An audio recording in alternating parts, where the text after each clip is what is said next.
Chapter 3. I wake to sweaty palms and a pang of guilt in my chest. I am lying in the chair in the mirrored room. When I tilt my head back, I see Tori behind me. She pinches her lips together and removes electrodes from our heads. I wait for her to say something about the test, that it's over, or that I did well. Although how could I do poorly on a test like this? But she says nothing. She pulls the wires from my forehead. I sit forward and wipe my palms on my slacks. I had to have done something wrong, even if it only happened in my mind. Is that strange look on Tori's face because she doesn't know how to tell me what a terrible person I am? I wish she would just come out with it. That, she says, was perplexing. Excuse me, I'll be right back. Perplexing? I bring my knees to my chest and bury my face in them. I wish I felt like crying, because the tears might bring me a sense of release, but I don't. How can you fail a test you aren't allowed to prepare for? As the moments pass, I get more nervous. I have to wipe off my hands every few seconds as the sweat collects. Or maybe I just do it because it helps me feel calmer. What if they tell me that I'm not cut out for any faction? I would have to live on the streets, with the factionless. I can't do that. To live factionless is not just to live in poverty and discomfort. It is to live divorced from society, separate from the most important thing in life, community. My mother told me once that we can't survive alone, but even if we could, we wouldn't want to. Without a faction, we have no purpose and no reason to live. I shake my head. I can't think like this.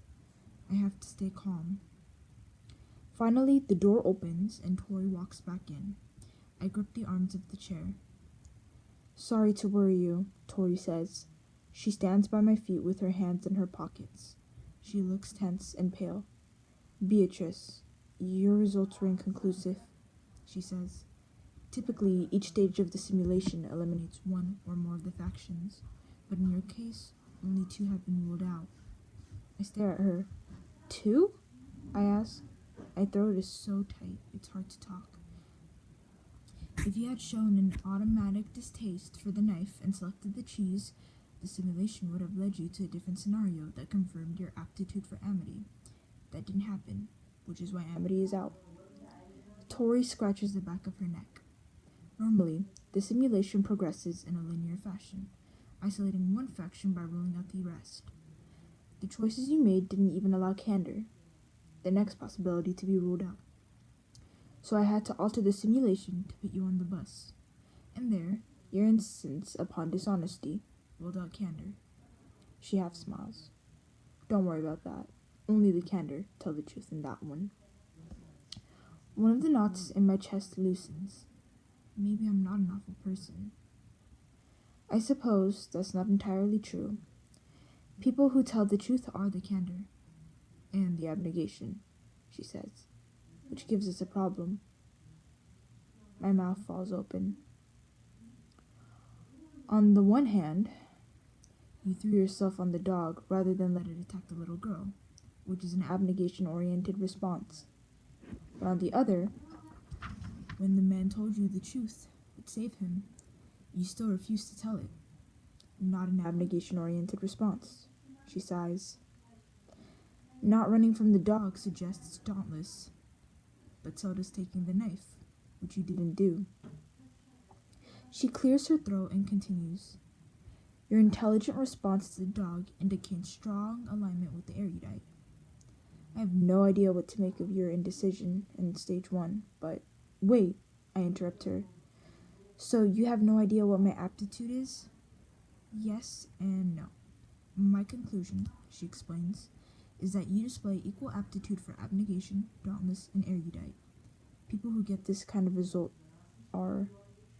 She looks over her shoulder like she expects someone to appear behind her. Are called divergent, she says. The last word so quietly that I don't almost hear it. She says the last word so quietly that I almost don't hear it. And her tense, worried look returns. She walks around the side of the chair and leans in close to me. Beatrice, she she says. Under no circumstances should you share that information with anyone.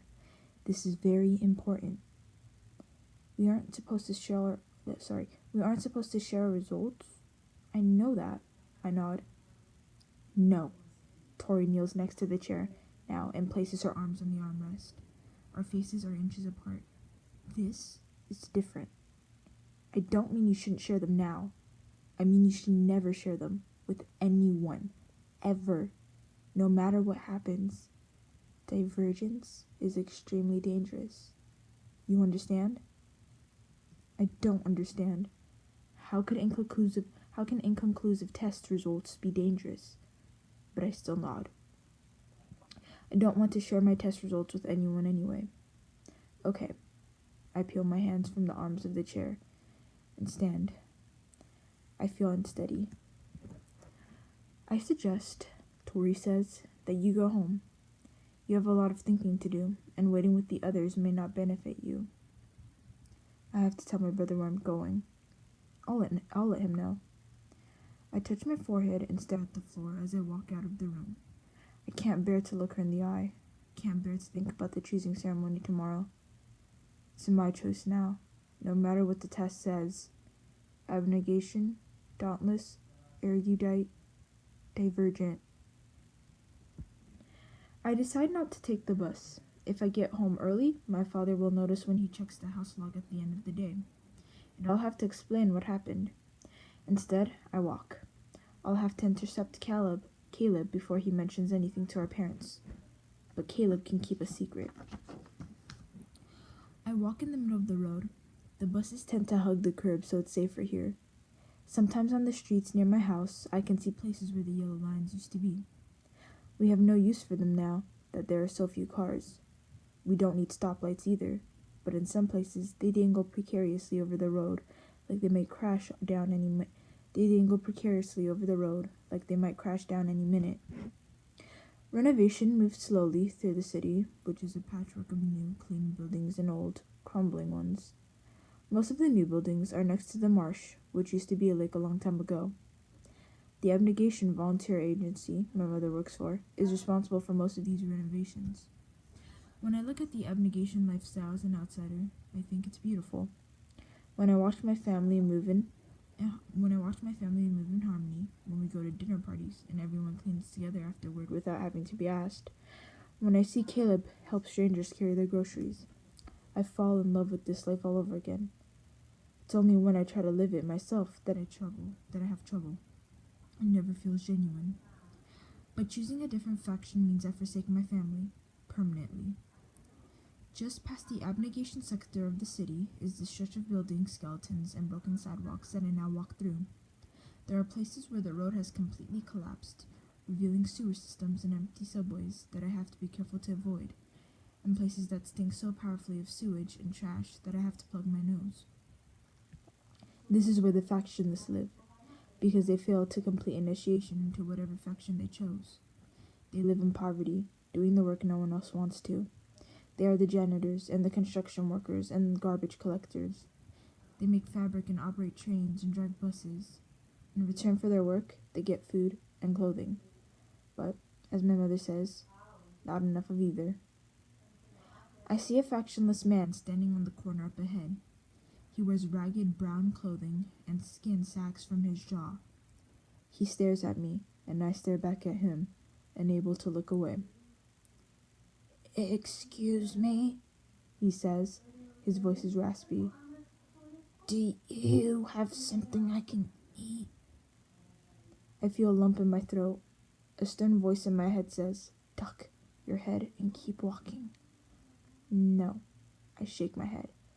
Should not be afraid of this man. He needs help, and I am supposed to help him.